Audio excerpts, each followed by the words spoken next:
All right, I think we'll go ahead and get started. I think we were supposed to start at 10:40. That's okay. So welcome everybody. My name is Michael C. I am a high school teacher at Delta High School in Pasco, Washington. I've been here. This is my 10th year teaching, and I spend most of my time teaching engineering kind of classes. Right now, teaching a 3D modeling class, architectural design, and I also teach a material science class and a senior project advanced engineering class. So a lot of different things. I get a lot of the fun classes. We get to design a whole lot of different stuff. Let's see here. This is a newer format for me. So today I wanted to spend some time talking to you guys about why we should teach cybersecurity in schools, particularly in high school level. But because we have I have an elementary teacher in here, definitely want to address that also. So these are the topics we'll be covering. A little bit of my background and how I got into cybersecurity. Why should we teach cybersecurity in schools? And then connections to computer science, as this is a computer science conference. So how do we connect cybersecurity to computer science? We're going to hit some cyber ethics. I think is really important. And then some really fun horror stories of bad security and why we have to get better at that. And then some other current legislation about what's going on with cybersecurity world. So my background. I went to high school at Richland High School in Richland, Washington, right across the river. Then went off to tech school. I have a degree in AutoCAD drafting and architectural design. After that, got to design houses for a couple of years, so that was a lot of fun. And then went back to college, got a teaching degree in technology education, so a lot of really broad field. Got to experience a lot of different types of technology, learn how computers work, how to run a shop, all that kind of fun stuff. And then immediately got a teaching job, teaching drafting, mostly architectural kind of things. But I really have, at that point, especially when I started teaching, I had always liked computers. I had kind of messed around with computers a little bit. I was always, of course, the IT person for my parents, as I still am. If you're a computer person, you probably are. I had played with websites. I had done a couple kind of random things. I dabble a little bit in Linux, if you know what Linux is. But I had no real specific experience in cybersecurity. And that was until about 7 years ago. About 7 years ago, I had a group of young men approach me. I had previously had all of these students as students. I think they approached me their senior year, and I had them as students their sophomore year. They said, "Hey, we heard about this competition. We want to learn more about cybersecurity. They won't send us the files, so we need a teacher, an adult, to get the files and to be our advisor." And this happened to coincide the same year I was working on my master's degree, where I just needed to sit and type for a long period of time. So while they were off doing the competition, they were sitting in my computer lab doing their thing. I was doing my thing, but I kind of kept overhearing what they were doing. And it was fun. I kind of, take a break and watch them. And so I kind of slowly built up my skills. And then we took a year off. They all graduated. Then we restarted this thing called Cyber Patriot. Cyber Patriot is now an international organization. Was created and maintained by the United States Air Force Association, so it's not directly from the military, but from the Air Force Association. And what it is, so it's the National Youth Cyber Defense Competition. It's been around, we're now in the 14th year of it. We started in year 7. And what it is they have giant industry sponsors like Google and Microsoft and all these companies that need professionals. So they're trying to train professionals at the lower ages. So the competition is for middle school and high school. And now I've been involved with it for 6 years, I believe. It happens to coincide, if you look at the date, Cyber Patriot 14, round 1, October 22nd to the 24th. That would be today, actually. My wife and I actually teach in the same building. She's a high school teacher also. I'm upstairs in her room. Downstairs in my room, I have 16 kids competing in the Cyber Patriot competition right now as we speak. We've actually started at about 9 o'clock this morning, so we'll be here till about 3 o'clock this afternoon. And it's just grown. We started with one team. Now we're up to 1 year. We ran 5 teams. Now we're running 4 full teams running. They're competing against thousands, literally thousands of teams across the country to get points. And it's a national competition. So, and that's how we kind of got started into cybersecurity. After the second year we got started, we had some IT professionals come in from Pacific Northwest National Laboratory, which is just up the street from us, that are professionals who do this stuff all the time. So there are technical mentors. I am the advisor, but I've learned a whole lot of stuff. So why do we need cybersecurity in schools? So I have some examples, and this is one of my favorites. This is from Jimmy Kimmel Live. Let's see if this will play. So back to this this hack, this Equifax hack. I mentioned earlier, they may have compromised the information of 143 million Americans, which is a lot of Americans. So in light of this, as a service to the public, we've actually done this before, and it's very effective. We asked people who are passing by our theater today what password they use to protect their personal information. And pay attention, please, because there are a lot of important tips to be shared here. We are talking to people about the cybersecurity breach at Equifax. And in light of that, we're asking people how secure their internet passwords are. What do you use for an internet password? You know, I usually stick to my last name. That's probably not the best thing to do, but I usually stick to my last name, a few digits, maybe like a hashtag or something. Or how do you spell your last name? Walker. Walker? Yeah. W-A-L-K-E-R? Yeah. And then just a few numbers? Yeah. I probably should have told you that. And then a hashtag. Yeah. Okay. Yeah. The numbers, like, what do you use? Like your birthday or something? Your area code? Yeah. Usually like my birthday. How old are you? 21. 21? What day you born? November. No, the 29th. 29th of November? Yeah. So Walker, 11/29/95. Thank you, Kim. Woo! I probably shouldn't say that, but That's okay. No. How strong is your internet password? Strong. What sort of things do you use? Capital letters, lowercase letters, numbers, characters, everything. What's a current password you're using? I don't really want to tell a current password that I'm using, to be honest. You think I'm a hacker? Not necessarily. Well, I mean, I guess, you know, like 63XJ9 hat symbol, at symbol, basically all characters, pretty random assortment, and I just try to memorize. Use that one? Yes. Thank you. What is your internet password that you use for your email? In and Out 2017. That was easy. Just straight up gave it to him. Thanks, man. Thanks. My internet password is capital W @TER capital B 0 NG water bong. Yeah, we probably could get My internet password is okay. Yeah. Mila for what's MILR64. Well, that's nice. Now Americans can hack into a Russian website. No, that'd be fun.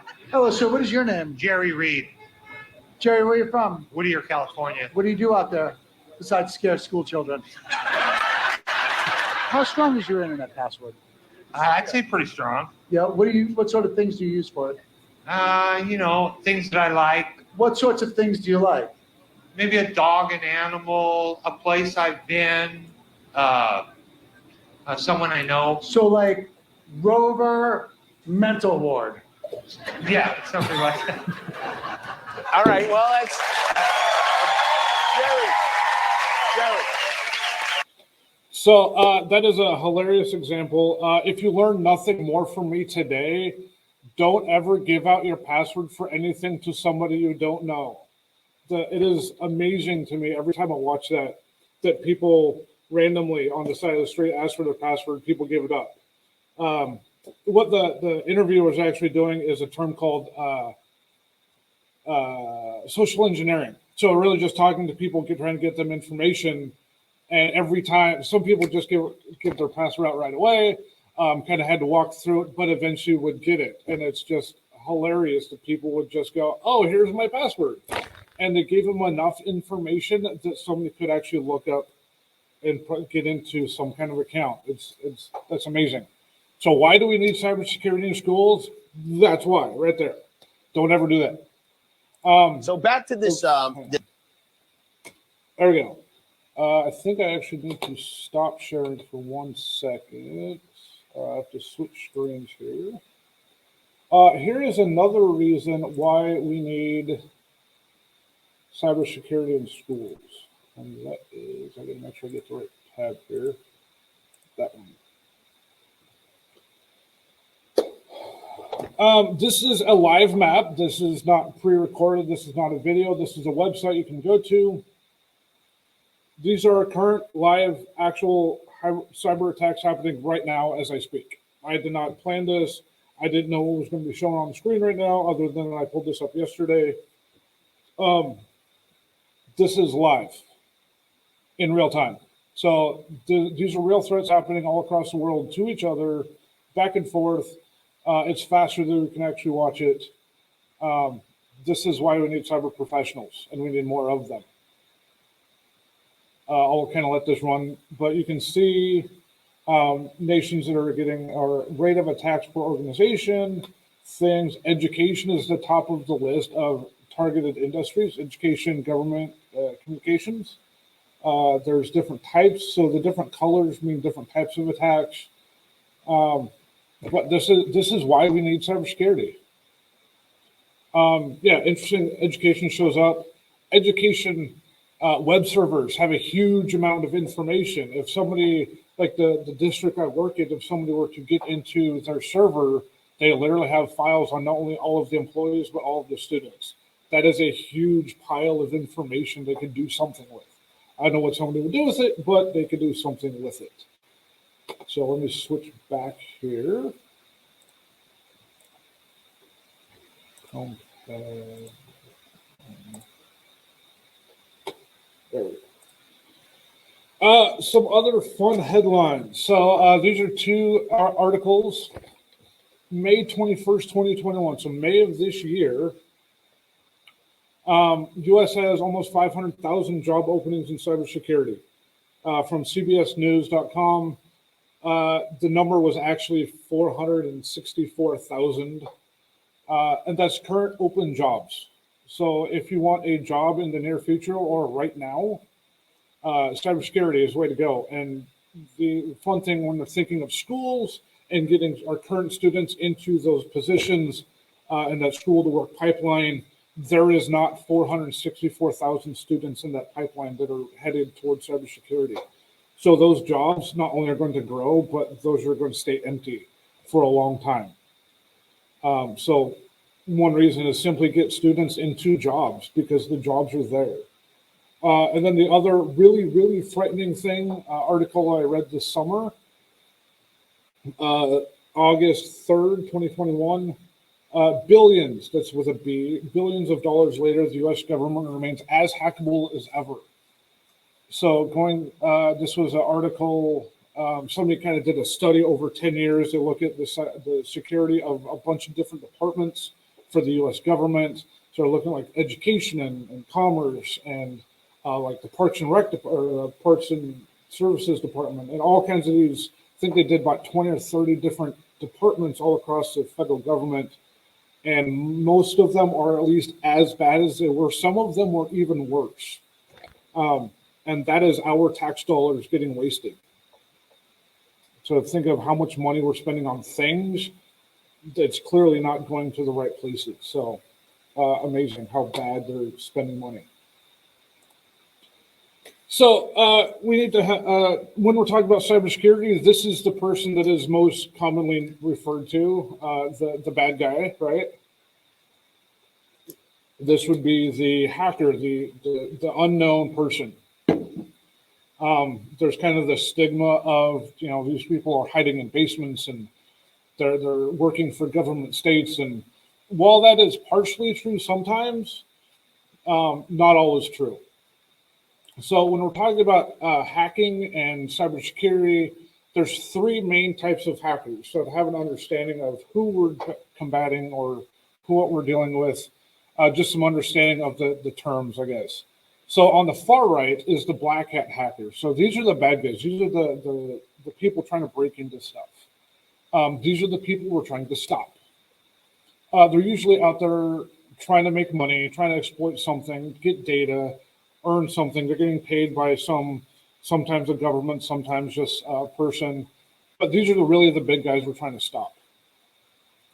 The people in the middle, the gray hat hacker, these are people that usually kind of industry people that kind of know what they're doing, and they'll do bad things, but for the right reasons.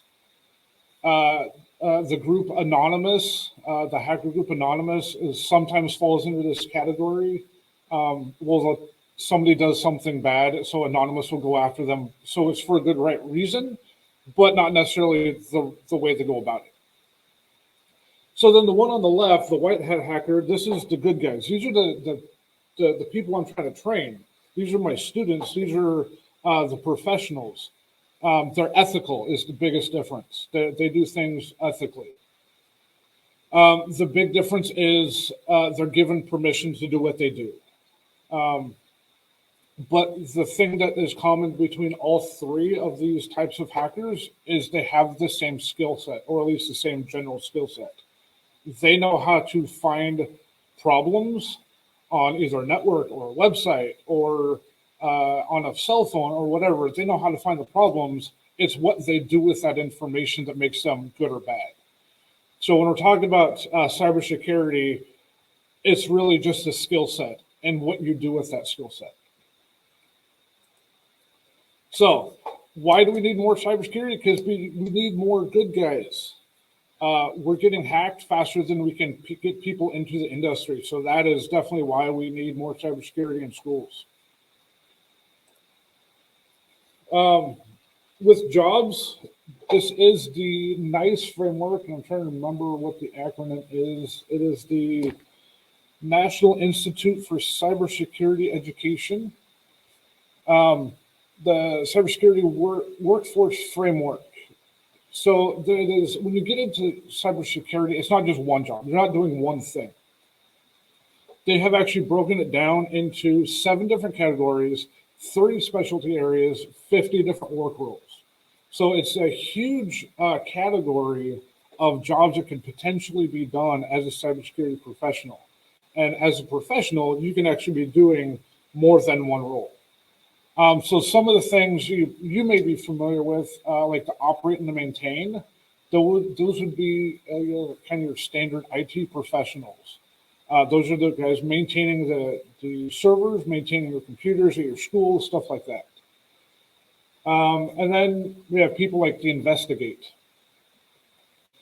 If a cyber attack happens, these are the people that go in and figure out what happened, how did it happen, what information did we lose, how can we prevent this in the future? So that's the investigate part. The analyze, the website I showed you guys with the attacks, that's kind of a website that the analysis people would use. Who's being attacked? Why are they being attacked? And trying to figure out how to prevent that stuff. And then interesting category you may not even think about, the protect and defend. One job that has now recently shown up in the last few years is cyber crimes, and we'll talk about that a little bit more in the future. But you can now be a lawyer specifically for cyber crimes and kind of specialize in that. So have a background of you have some cybersecurity knowledge, but also the legal side of it, and how do we take down the hackers and actually charge them with actual crimes instead of you did something bad, and actually you didn't. I don't know. So there's a huge category of things. If a student wanted to get into cybersecurity, it's a wide range of jobs. It's not one or two things. This being the Why Computer Science Conference, I wanted to tie cybersecurity back into computer science. Here at our school, we do have a computer science class. We actually teach it to our freshmen. All of our freshmen get this class, but it's a really basic computer science class of like, how do computers work, to get into a little bit of binary and how do you get the different colors on your screen, but it's really kind of basic computer science. So I wanted to go through let me back up a second. So we have our computer science class, and I have my Cyber Patriots club. We run that after school. So what I did is I actually went through the Washington State Computer Science Standards. And I didn't even have to dig that deep into these. These are literally the first 8 that are listed. So we have what's taught as the official curriculum in computer science in the class. And then we have our club where we do kind of what we want. But then I went through the computer science standards, and when all the stuff that is highlighted is stuff we actually cover in the club. Obviously, I'm not kind of building curriculum, but it's stuff we teach anyway. So I want to go through a few of these of how are we incorporating the computer science standards that are already in place into the club. So the first one, 3ACS 01, explain how abstractions hide into underlying implementation details of your computer systems. That's figure out what's running in the background of your computer. I'll give you an example of that here in a second. Number 2, how different programs interact with each other. Number 3, convey systematic troubleshooting strategies. So that is actually white hat hacking, figuring out hardware layers, software layers, applications, all that stuff. Number 4, evaluate the scalability and reliability of networks. So this is a relationship between routers, switches, servers, topology, and addressing.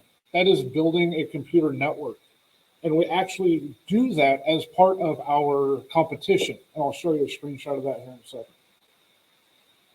second. Number 5, give examples of how to illustrate how sensitive data can be affected by malware and other attacks.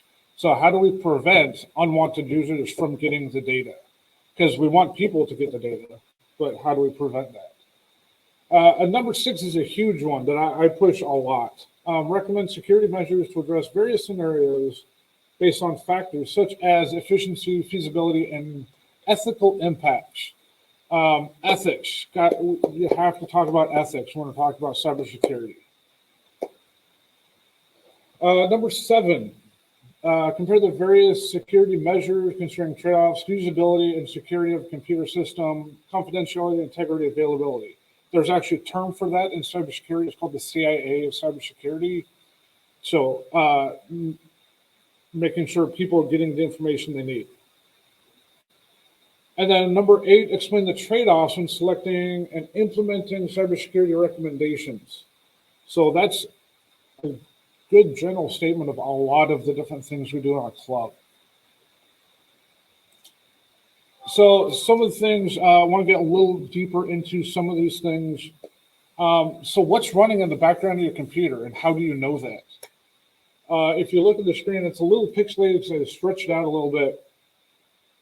This is, if you've ever hit Control-Delete on your keyboard and then hit Task Manager, you should recognize this. This is from my computer, from my teacher computer, a random screenshot. I wasn't running anything weird. But if you scroll down on this list, you'll see a giant list of things.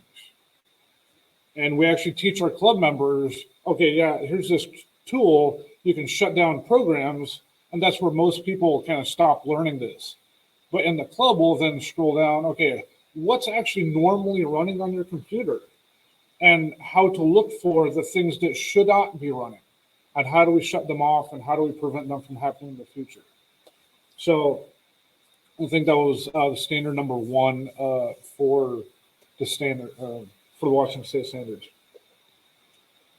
How to build a secure network. There's a specific standard addressing networks. So part of our Cyber Patriots competition is called Cisco Packet Tracer. Cisco is a company, well-known company. If you're in a school, in a large company, all of the network servers, all of the routers and the switches and the antennas for your network and your Wi-Fi and all that stuff, they're probably Cisco stuff. I can look at a Cisco Wi-Fi antenna right there in the ceiling. So they have some training programs and website where students or really anybody can get more training and learn how to use their equipment. So here's an example of the software. I'll give you a second to look that over.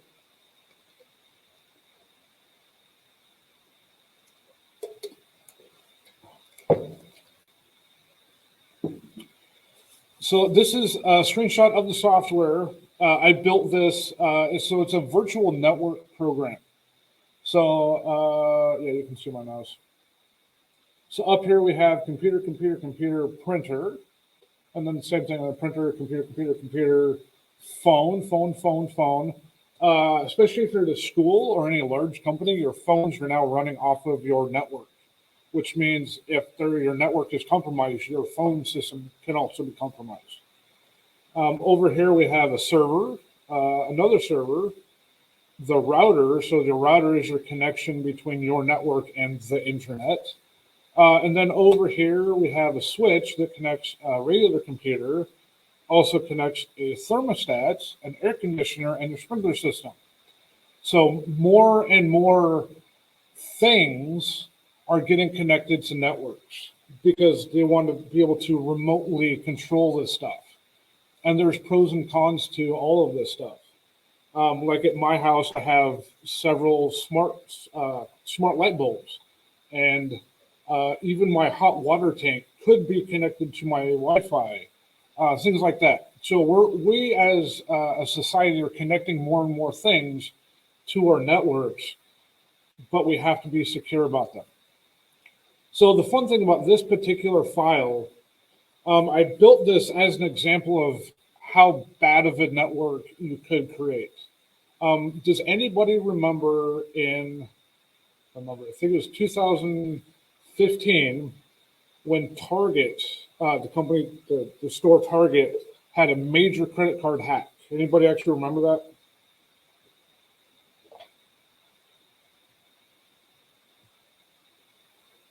Kim remembers it. So this actually used this network example of their network and what happened and how to fix that. So what happened was, so this would be like the point of sale machines. This would be a printer. So like your credit card receipt printer, same thing, all your phones, it would be in a store. And then over here is like the store inventory. And then down here is a server with all the credit card information. And this isn't specific, it was just shown as an example. But what happened, and I don't know if this was at a big server or an individual store, one of the HVAC system, your air conditioning system, went out, stopped working. So they called up a tech company, said, hey, this is not working, we need to come fix it. Cool. So whoever came out to look at it connected to the computer that's connected to all of the HVAC system. Did their thing, fix the HVAC system. Whoever it was realized that if by connecting this computer, he actually had access to the entire network. So by connecting to this computer, he could then look at the inventory server. He could look at the credit card server. So they were able to have access to, because they gave them access because the HVAC system went down, he needed access. They gave them access to the entire network because of a badly designed network. In order to fix this, we put in things that's called a firewall. You may have heard of that. If they would have put a firewall in right here or put one in here, that would probably cost them maybe $1,000. The final legal fees and all that stuff Target ended up paying $18.5 million to 47 different states because of a bad network. So these are the things we like to teach in our at high school level, just to get kids to think of there's better ways to do stuff. Okay. Talked a little bit about the CIA, the confidentiality, integrity, and availability. It's a little hard to read on your screen, I think. This is kind of the really fundamental cybersecurity information. So confidentiality. Prevent unauthorized disclosure of information. So information you have doesn't go out to the general population. Integrity, ensuring that the data cannot be modified in an unauthorized manner. So the files you have can't get changed in any way, whether that's through a person, whether that's through other means. And then availability, making sure that the files you have can get accessed by the people that need to access them and not accessed by the people that shouldn't. So you guys are clear because you're here at the conference, you guys have internet access. Well, I could make a computer really, really secure and walk over and unplug your Wi-Fi router or unplug your network cable. It would really be secure, but then you don't have availability. So we have to, there's a balance to other things. So if we want internet access, but we want to be safe, there has to be a trade-off there. This is the big one I always push, and that is the ethics. Particularly at middle school and high school level, it has to be a part of cybersecurity conversation. I think it was 2 years ago, the high school that's right down the street from us actually started a cybersecurity class. I was one of the, because I had been running our club for so long, they actually asked me to review the framework of the class, give my input. The one big thing they missed in that framework, there was no discussion of ethics. And the reason we have to discuss ethics is if you don't ever have the discussion, high school kids will turn into black hat hackers. There's a small jump to having a skill set and using that skill set badly. To me, ethics has to be discussed at every level of cybersecurity. Otherwise, you end up with people that have a really cool skill set that are going to use it badly. And even if they're not intending to do it badly, they can get themselves in trouble. So one of my examples I like to show is called Hack 5. They are a group of people. They have a website. They have a YouTube channel. And I have watched many of their videos. It's pretty high level security or high level things they're teaching. It's not the normal person would just go completely over the head. It goes over my head most of the time. So that they teach the skills, and then they have a bunch of products. And I put just a screenshot of some products off their website. So we have the Wi-Fi pineapple, the USB rubber duck, the bash bunny, the key croc, and the shark jack. So these are tools that anybody could buy, that anybody could use. There's no ethics involved in purchasing. So you have to teach what could you do with these things and how do you use them correctly. For example, the key croc, what it does is normally on your keyboard plugs into the back of your computer. The key croc, you would maliciously plug in a keyboard to the key croc and then plug in the key croc to your computer. The key croc would then record every single keystroke that gets typed, including the website address you just went to and the username and password you just put in. Then either records that information or will send that information, if it's on a network, can then email that information to whichever user you want to program it to do so. For $100, you could have a very powerful tool. And I have had a couple of years ago, I have had a couple of students purchase some of these things. I don't remember which one they got, or at least they really talked about it. It's like, hey, I want to get a bash bunny. But I had to dude, you got to sit down. We got to talk about what could you do with this and how much trouble could you get into? They could end their cybersecurity career while they were still in high school because of what they potentially could do with this. So ethics has to be discussed at every level if you want to create good ethical hackers. So some fun stories for you, and please, these all happened in the last year. I think I have 2 or 3 examples. If you remember these things, please comment, because you should remember the headlines of these. The first one, the Colonial pipeline. This happened in April, end of April this year. The Colonial pipeline got hacked. It is a pipeline running from Texas all the way to Delaware. Yes, very unsettling. April 29th, one password from one account that was no longer active was used to cause a breach in security, shut down an oil pipeline all the way from Texas to Delaware. Caused mass panic and hoarding all the way across the country. So because of social media, people were saying, oh, I showed up at the gas station, they don't have any gas. I better run over to the next gas station and fill up. Well, they would, put that on their social media. Somebody else would do that. Oh, I better go fill up too. And of course, social media is international. So then people on the other side of the country that aren't affected by this at all, it's like, oh, they're hoarding gas. I better go hoard gas too. And that actually happened. That was a real thing. This is the actual tweet from the Colonial pipeline the day they actually got everything back up and running. So from April 29th to May 12th, this whole pipeline was shut down. So was it about 10 days or so? Yeah, shut down oil distribution, southeast corner of the United States. This is a pretty huge impact. One password. And things like this happened.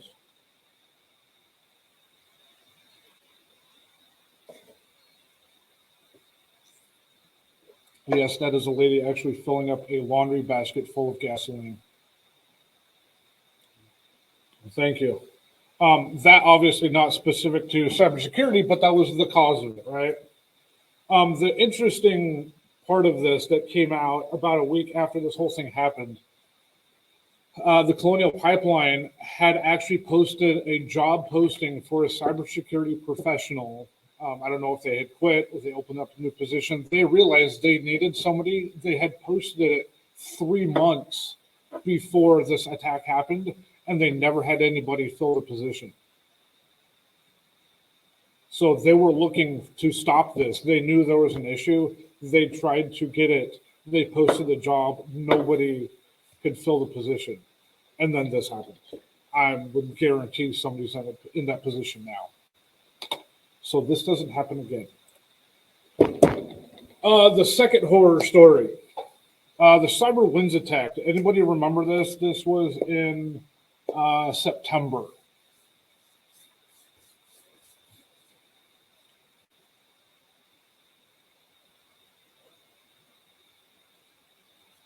This one it wasn't as covered as the Colonial pipeline thing, because it actually had a much bigger impact. Just most people don't realize how big of an impact it actually had.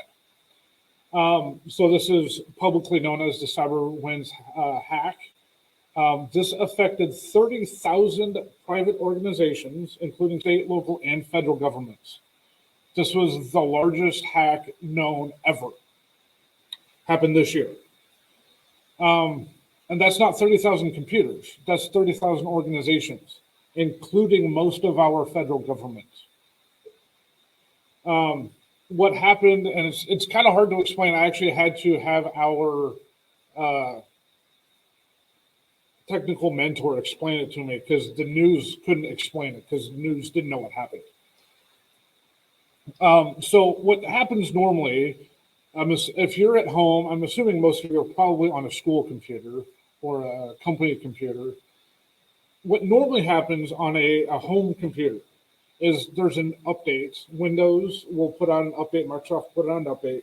Your computer talks to that server, downloads the information, runs the update, you're good. What happens like on the computer I'm running here today, because it's a school district computer, the school district will download any new update. They make sure it's okay, so they kind of play with it for a week or so, and then they push it out to all of the computers on the district. So our district runs, I don't know, like 3,000-4,000 computers, and that's actually small for a network. So they want to make sure any download is safe before they push it out. What SolarWinds is the same idea. They're that middleman, but they're for huge companies, huge international companies. So companies and governments will pay SolarWinds to download the information from Microsoft. They hold it, make sure it works on their system, and then when it's good, they push it out to all of the computers company-wide. What happened was the hackers were able to get into their software called Orion that actually runs all the updates and interject their own code. They actually interjected into the original Microsoft code. Then as companies were connecting and distributing, getting updates, it went to every single computer on every company computer that SolarWinds had. And it went from September 2019 to March of 2020. So this was months of computers. And again, it was because of one password. It came out that later, the only reason they found it, SolarWinds company was running an audit of users, and there was a intern that had worked for the company the year before, and they noticed that the intern was still getting logged in and their account was getting used. The intern's password was SolarWinds123. That is a horrifically bad password. So one password compromised federal information on 30,000 agencies. That's huge. One password. The good news that came out of this whole thing, because it was directly involved with Microsoft being the giant corporation that it is, realized it was their problem. They kind of put their weight, their money, their lawyers into this problem, and went after the hacker group that did it and shut them down within like 2 days. Shut down the server, shut down. I don't know if they ever got the individuals, but they shut down the whole thing. They were able to fix the issue fairly quickly. That was the one good thing that happened. But this is the biggest attack ever that's been recorded. So yeah, Kim, this is terrifying, and this happened this past year. So again, this is why we need cybersecurity. I think I actually need to unshare my screen again. Stop sharing. So what is happening? So if something happens, an attack happens, a hacker gets into something. What is happening legally? If we were to talk, say, 15 years ago, most cybersecurity laws did not exist. Cybersecurity laws are now finally getting implemented into local laws, state laws, federal laws, stuff like that. I'm going to stop sharing just so I can go to this website. So this website is the Daily Swig, cybersecurity news and views. So latest cybersecurity policies and legislation. I need to reshare that one. There we go. So I just want to go through some of these headlines. So this is live updated, and this is happening all over the world. Like the U.S. policy change, healthcare apps must follow breach notification rules. So if any kind of a hack happens with healthcare apps, everybody likes an app, right? There has to be notification rules that companies follow. Ohio becomes the third U.S. state to enact new privacy laws in 2021. U.S. bill mandates organizations to report ransomware payments. So anytime you have a ransomware attack and then you pay anybody, you then have to report it to whoever. I'm not sure who they're reporting to, But some other things happening around the world. Hong Kong introduces stiff penalties despite human rights criticism. So some other things. UK armed forces confirm that cyber is the fifth dimension of warfare. The United States cybersecurity, as far as warfare, it's actually comes down to the Air Force, has the cybersecurity department, has the U.S. Air Force. I'll let you read the other headlines. China puts national security protection at the center of new data privacy law. So things are happening in the world, all over the world, to help prevent, bring people to justice, all kinds of different things relating to cybersecurity. So things are finally happening years later. I always like to use the example of his name is Kevin Mitnick. He's probably the world's most famous hacker. Oops, reshare. When he got arrested in, I think, 1994. He was breaking into Motorola cell phones when Motorola was just starting out. When he was arrested, his thing was like, okay, what am I being arrested for?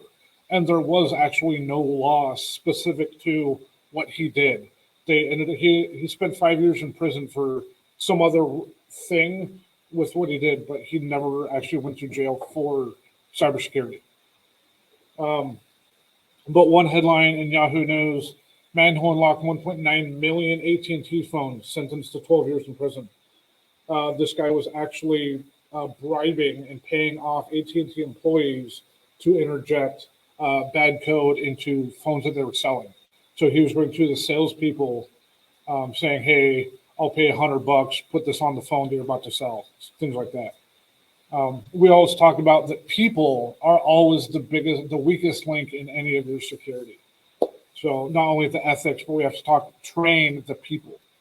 So the more people that know anything about cybersecurity, the better.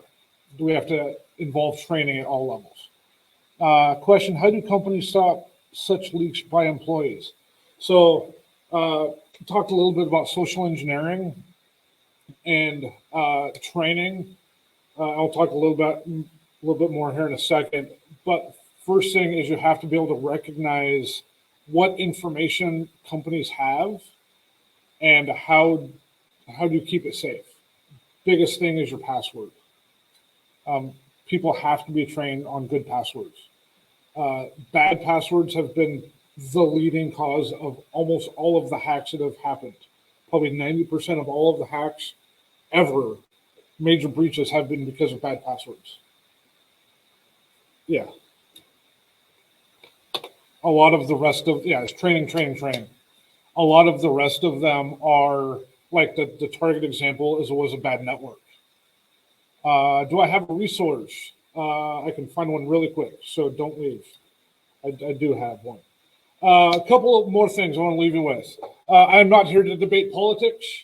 I don't care which side of the fence you fall on, but this is a great example of why everybody needs to know cybersecurity, at least a little bit.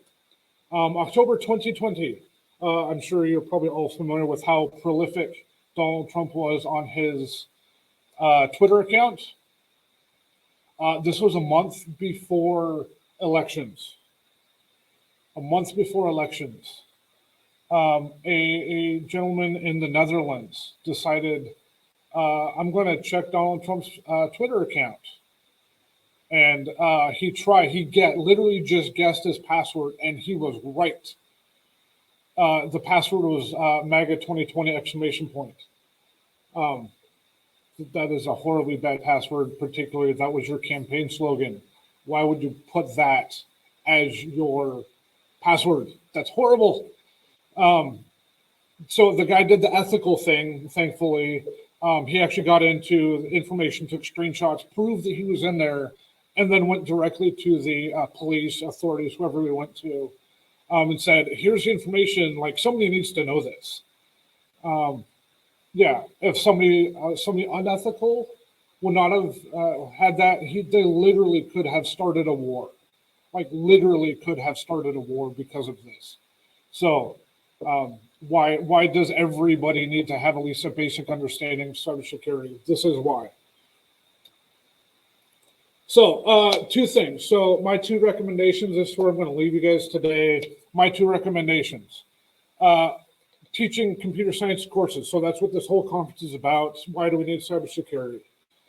So in addition to the computer science courses, students need to know how computers work. It helps. They need to know that information. It teaches them how to think like a computer programmer. But we need to add a couple extra lessons in there. Strong passwords, we talked about that. Strong passwords, everybody needs strong passwords. And then the ethics, we talked about the ethics, have to talk about the ethics, always. So if you already have computer science courses, interject a couple of things, the cybersecurity elements, and then particularly middle school, high school level, run a cybersecurity club. Because one, it will really target those students that like the computer science stuff, but want to learn more. We cover a lot of computer science things. And then we can also get more in-depth lessons into specific security things. And we do the competitions that gives a real life scenario like professionals. So those are my two recommendations, having done this for about 7 years. And it's really let kids learn what they want to learn, but teach them the ethics to go with it.